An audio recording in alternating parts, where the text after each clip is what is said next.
Welcome to The Velvet Myth. I'm your host, Adam. Thanks for tuning in, and it's so lovely to have your company. I truly hope tonight's story brings you comfort and peace. Before we begin tonight's tale, I'd love to know, where are you listening from? Share it in the comments below. It's always wonderful to see our little community stretching across the world. Now it's time to let yourself settle gently into the quiet comfort surrounding you. A familiar, peaceful space where your thoughts can soften and slowly drift away. Feel the warmth of your blankets wrapped around you, the gentle support beneath you, and the soothing stillness of the night welcoming you into rest. Allow your shoulders to loosen, your jaw to unclench, and the small muscles around your eyes to grow heavy and calm. With every slow breath, imagine the weight of the day melting away, little by little, leaving behind only softness, warmth, and ease. As your body sinks deeper into comfort, let your mind wander peacefully with tonight's story, knowing there is nowhere else you need to be and nothing more you need to do. Only this quiet moment, this cozy feeling, and the gentle promise of sleep drawing closer with every passing second. Now, simply relax. Breathe slowly and let yourself drift into a calm and restful night. As the gentle rain falls outside, let us join Miriam on a quiet walk through the covered market, where warm smiles, fresh bread, and simple moments of kindness gently await. The rain had been at it since before dawn. Miriam Hale could hear it when she woke. Not the dramatic kind of rain, not the sort that rattled windows and demanded attention, but the steady, patient kind that simply intended to continue. It tapped at the guttering. It whispered against the glass. It made the whole morning feel like something to be gotten through, rather than met. She stood at her front door for a moment longer than was strictly necessary, tote bag in hand, keys already pocketed. The street outside was a study in grey. Grey sky pressed low over grey rooftops, grey puddles spreading in the dips between paving stones, leaves plastered flat and dark against the curb. The neighbour's recycling bin had blown over at some point, and no one had righted it yet. Probably everyone was still indoors, sensibly, doing something warm. Miriam pulled on her moss-green wax jacket, turned up the collar, and tucked her rust-coloured scarf a little more firmly at her throat. She was not going to think too hard about this. She was going to the market. She needed apples. She needed bread. She would come home. Apples, bread, home.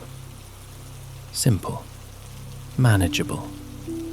The kind of errand that asked nothing of you. The streets between her house and the market square were quiet in that particular Saturday morning way. Not empty, but unhurried. A man walked a small dog with enormous ears, both of them seemingly unbothered by the drizzle. A pair of teenagers, hunched inside matching grey hoodies, eating something from paper bags, laughing at something Miriam couldn't hear. Gutters ran with thin, cheerful streams that had no particular destination. Shop windows glowed weakly, a warm rectangle of amber from the bakery that didn't open Saturdays, a flicker of blue-white from a phone repair place with a hand-lettered sign. None of it was beautiful exactly, but it was familiar, and familiar had its own kind of comfort, even on the grey days, or so Miriam told herself. The truth, the quieter truth she hadn't entirely articulated even to herself, was that she'd woken feeling hollow, not unhappy, not in any specific or nameable way, but hollow, the way a room feels when the furniture's been rearranged and nothing quite sits right yet. The week had been ordinary and full, and had left her, somehow, with less of herself than she'd started with. She couldn't say where the rest of her had gone. She suspected it was nowhere interesting. Apples, bread, home. She adjusted her grip on the canvas tote. The market square opened up at the end of a narrow lane, and Miriam paused beneath the first canvas awning as the rain tapped steadily overhead, suddenly louder, as though the market had its own weather. She blinked. It was, she had to admit, rather lovely. The stalls were covered by a patchwork of canopies, striped and plain, some faded to softness, some newer and vivid, strung together with loops of fairy lights that glowed amber in the dim morning air. Bunting zigzagged between the old timber-framed posts, limp and cheerful and thoroughly damp, each triangle a different pattern. Cobblestones gleamed beneath the sheen of rain, reflecting the warm lights back up at themselves. From somewhere near the centre of the square, steam rose from a coffee stool in pale drifts that dissolved almost immediately into the grey air, and the smell of it, dark roast, something spiced, drifted out to meet her at the edge. There was a low hum of voices, easy laughter from somewhere she couldn't see, the soft percussion of the rain on all that canvas overhead, irregular and almost musical. Miriam wiped a thin line of rain from her hairline with the back of her wrist and let out a breath she hadn't entirely realized she'd been holding. She stepped further in.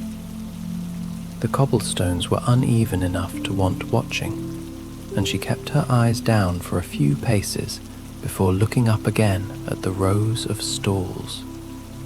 Bright stacked vegetables, a woman wrapping cut flowers in brown paper, a table of preserves in jewel-coloured jars. The hollow feeling was still there. She wasn't going to pretend the fairy lights had dissolved it entirely, but something about the low amber glow and the rain sound and the unhurried movement of people around her made it feel, at least, less loud. She shifted the tote to her other hand and moved deeper into the market. She was not going to linger. Gerald Foss was eating an apple when Miriam found him. He stood behind a long trestle table stacked with wooden crates, each one filled to the brim and labelled in a handwriting so large and cheerful it felt like shouting in the best possible way. Cox's Orange Pippin, Bramley, Discovery, Egremont Russet. Gerald himself was unhurried about the whole enterprise, one hand resting on the edge of a crate, the other holding a small apple with a bite already taken from it, as though he'd simply started his breakfast mid-arrangement and seen no reason to stop. He looked up when Miriam approached, and his face did something uncomplicated and genuine. It creased into a smile. "Morning," he said, as though she were expected. Miriam found herself saying good morning back before she'd quite decided to. She set her bag down near the front of the table and looked at the apples. There were a great many of them, and they were not, she noticed, especially glamorous. They had the slightly knobbled, unevenly coloured look of apples that had been growing in actual weather rather than a controlled environment. Some marked with faint russeting, some lopsided, a few with small dark spots that a supermarket would have found unacceptable. "The Coxes," Gerald said, following her gaze. He reached into the nearest crate and held one up between his fingers, turning it slowly. The skin was striped amber and green, flushed faintly red on one cheek. Best of the season. They've had a proper autumn this year. You can taste it. Miriam looked at the one he was holding. It was slightly lumpy on one side. "Do the imperfect ones keep well?" she asked, and then felt, for no good reason, mildly self-conscious about the question, as though she'd revealed something by asking it. Gerald laughed. It was a short, warm sound, not unkind in the slightest. He was already reaching for a small paring knife from beneath the counter. "The best things rarely look polished," he said simply. "That's been my experience." He cut a thin slice and held it out on the flat of the blade, easy as anything. Miriam took it. The flesh was pale yellow, firm, and when she bit into it, the taste was sharp and honeyed all at once. The concentrated flavor of cold mornings and damp leaves, and something almost cidery underneath. She stood very still for a moment. Above her, the rain stepped up its pace against the awning, a sound like a held breath released all at once. Miriam became aware of the warmth of the stall, the cidery sweetness still on her tongue. Gerald already half-turned to straighten a crate with the same unhurried ease he seemed to bring to everything.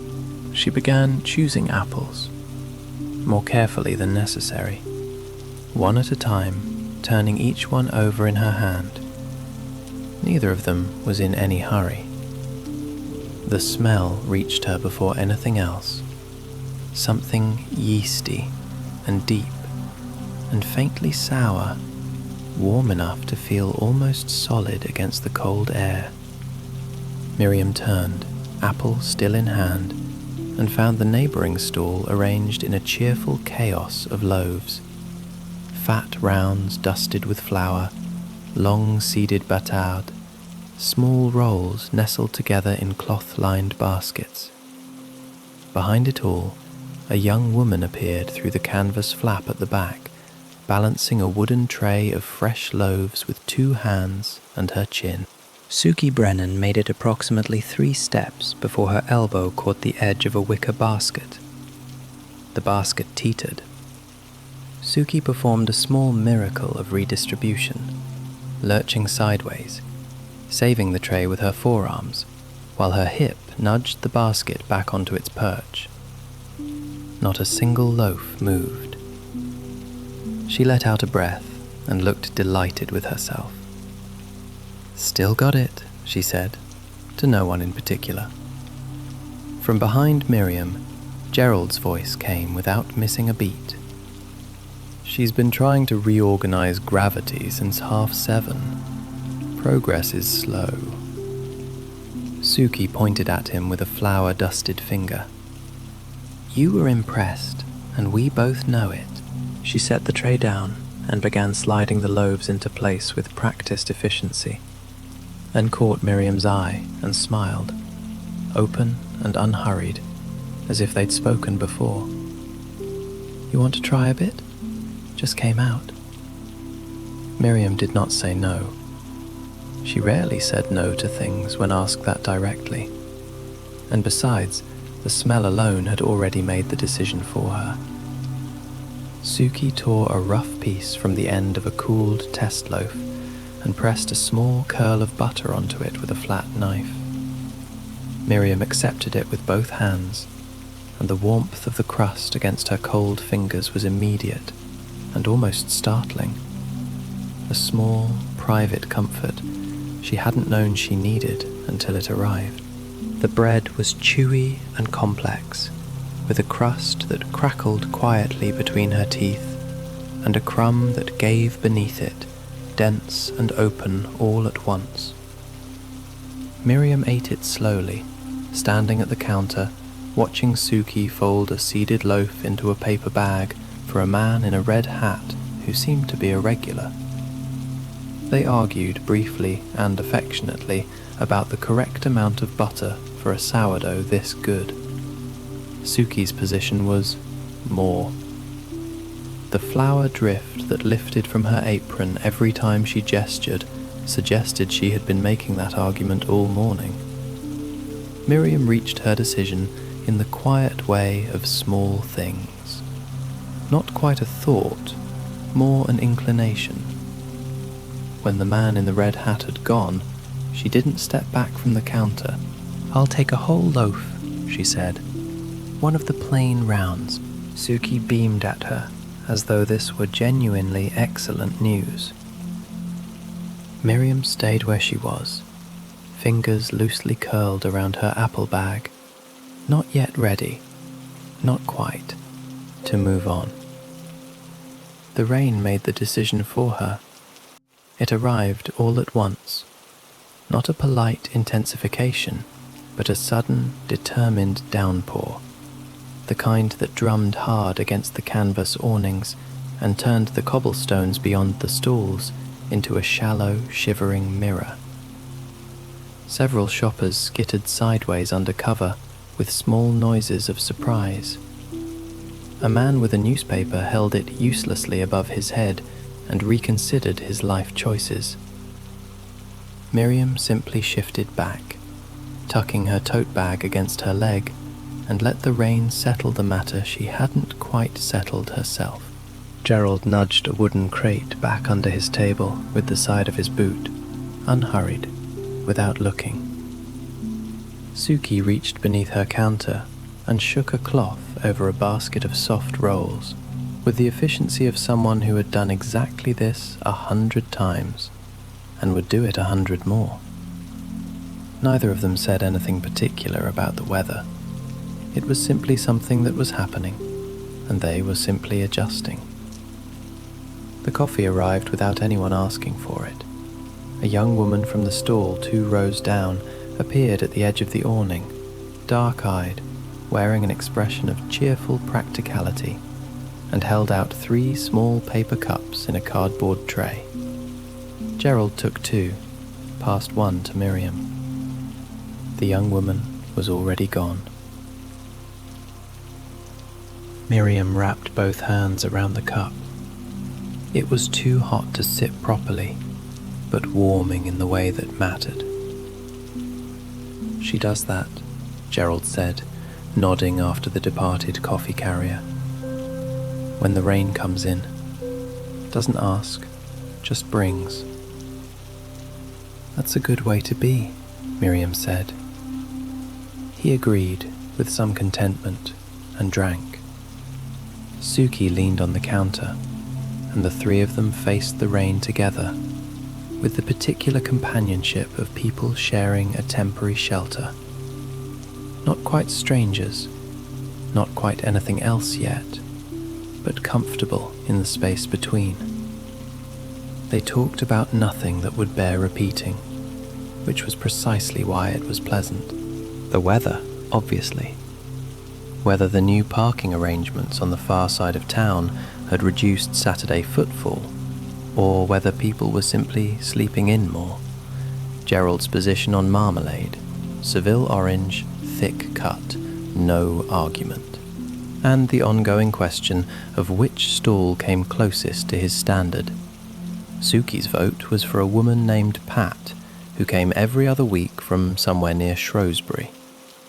Gerald felt this was respectable, but not definitive. Miriam listened, mostly, watching the rain curtain the grey light beyond the awning and soften everything beyond a few meters into shapes and colors. Then Gerald said something slightly self-contradictory about grapefruit marmalade, and she heard herself say, quite quietly, that she imagined most disputes of principle were really just disputes about breakfast. Both of them laughed, Gerald with a great rumbling warmth, Suki in a short, surprised burst. Miriam found she was smiling, not at the joke exactly, but at the fact of it, at the ease. She hadn't checked the time in several minutes. She didn't check it now. The draft came sideways, a rogue gust that slipped beneath the awning's edge and sent a loose stack of Gerald's paper bags skittering toward the cobblestones. Miriam caught them without thinking, one hand shooting out, pressing the whole fan of them flat against the table's edge before a single one escaped. "Good hands," Gerald said, not looking up from the customer he was serving. Miriam set the stack back properly, anchoring them under the corner of a wooden crate, and felt obscurely pleased with herself. A few minutes later, Suki thrust a loaf across the table at her. "Can you just hold that? Just the wrapper, just there at the bottom." And Miriam held it, Suki's hands flying as she knotted a length of brown twine around another order with the speed of someone who had done it 10,000 times, her tongue between her teeth, her beanie tilting sideways with the effort. "Got it," Suki said, and took the loaf back. "You're hired." "I work for bread," Miriam said. "Literally, as it turns out." Suki pointed at her. "Smart negotiating." Gerald, meanwhile, was engaged in extremely solemn commerce. A small boy, 4 or 5 perhaps, in a yellow raincoat, supervised at a distance by a patient father, had stationed himself in front of the apple crates and was conducting a very thorough inspection. He wanted the reddest one. Gerald appeared to understand the gravity of this. "Now," Gerald said, leaning over the table with great seriousness, "that one is very red. But this one," he produced another from somewhere behind him, "this one has been red for slightly longer, considerably more experienced." The boy considered this. Gerald waited. Neither of them seemed to feel any pressure. The boy chose his original apple. Gerald accepted this verdict with a respectful nod, bagged it, and charged the father nothing at all. Miriam watched the whole thing and laughed, openly, without covering her mouth, and it felt like something she'd forgotten she could do. Later, while Suki was slicing bread for another customer, Miriam told her about the negotiation, doing a very poor impression of Gerald's solemnity. Suki laughed so hard she nearly cut the bread crooked. "He does that," Suki said, recovering. "He once told someone that a slightly lopsided parsnip had strong opinions about growing. The woman bought 6. The rain continued its patient work on the awning overhead. Somewhere further into the market, someone was playing a guitar, badly and cheerfully. Miriam heard herself say, almost as an aside, that she had nearly not come out that morning. Suki glanced up briefly. "Yeah?" "Nearly stayed in." Miriam shrugged, not quite sure why she'd mentioned it. Suki considered this with the same unhurried attention she gave most things. "Markets are good for indecision," she said simply, tying off another knot. "You can always just stand still and smell things until you figure out what you want." Miriam thought about that. Around her, the morning moved in its small and ordinary ways, and she moved gently within it. The drumming on the canvas overhead softened, almost imperceptibly at first, then clearly, a lighter, more intermittent sound, like fingers tapping down to a gentle rest.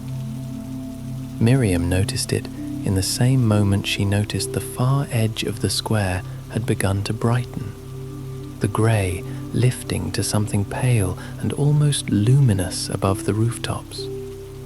She glanced toward the street. The morning, it turned out, had not waited for her.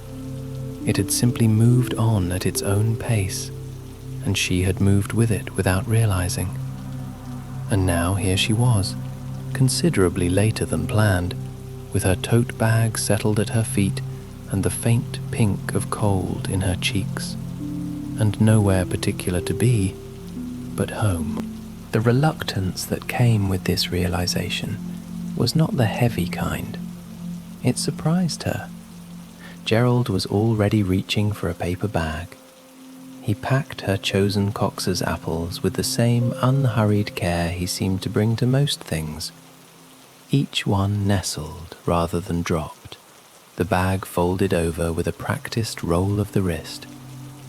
Then, without announcement or ceremony, he reached back to the crate and added one more apple, settling it on top with a matter-of-fact nod, as though the mathematics had simply worked out that way. "Gerald," Miriam said. "Best of what's left," he said simply, and turned to help someone else. Suki was wrapping the sourdough in brown paper at the bread stall, creasing the edges with the heel of her hand. "It'll still be warm when you get home," she said, passing the loaf across. 20 minutes, maybe a bit more if you dawdle." "I might dawdle," Miriam admitted. "Good." Suki said it as though dawdling were a perfectly sound ambition. Miriam adjusted her scarf, tucking the rust wool back into the collar of her jacket, and lifted her tote onto her shoulder. The bag was heavier now than when she'd arrived.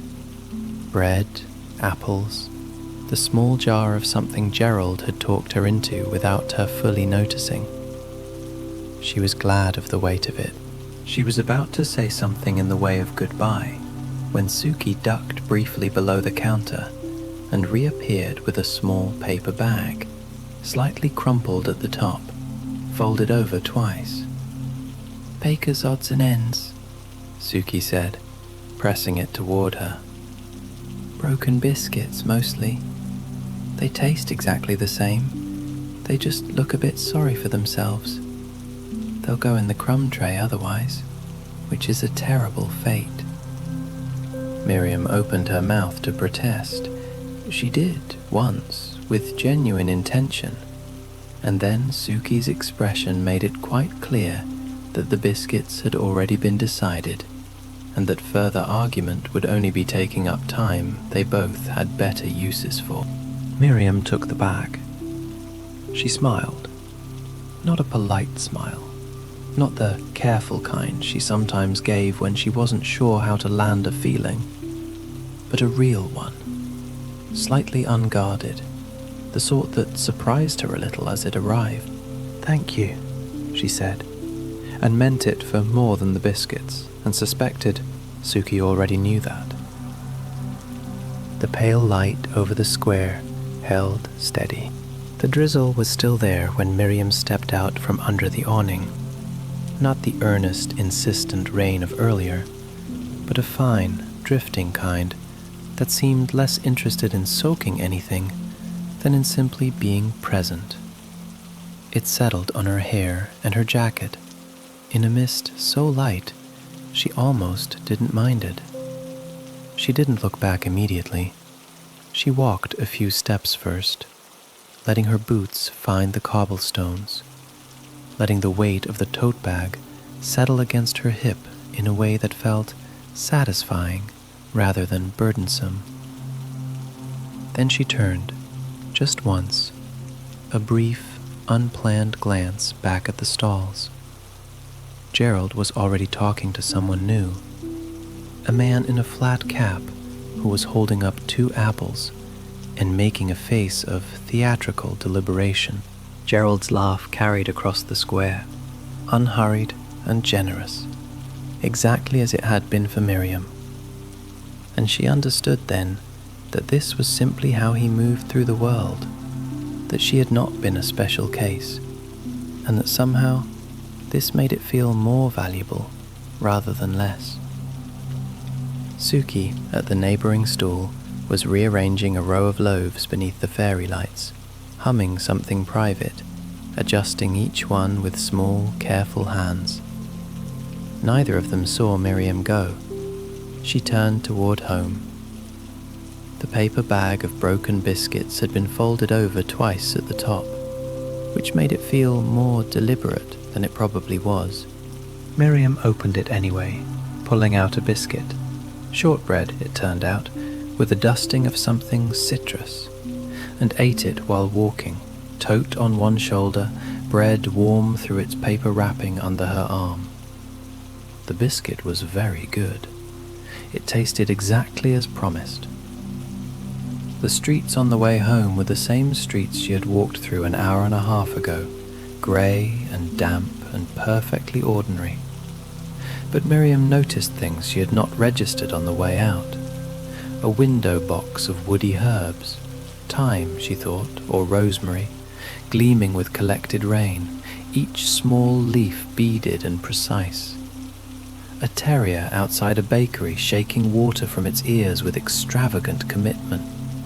Chimney smoke drifting low over the rooftops, not rising so much as spreading, layering itself softly into the damp air.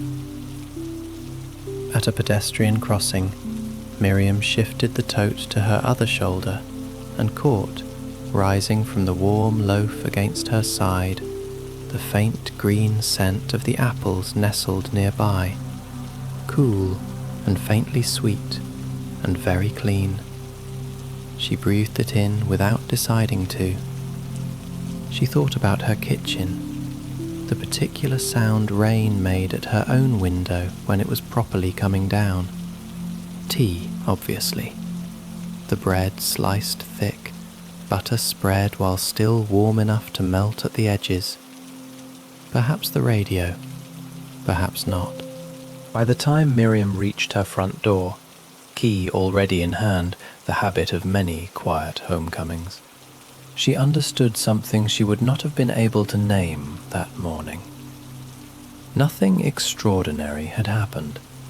A market, 2 kind people, some apples, a loaf, the rain. That was the whole of it. She stood a moment on the step and let that be enough. It was.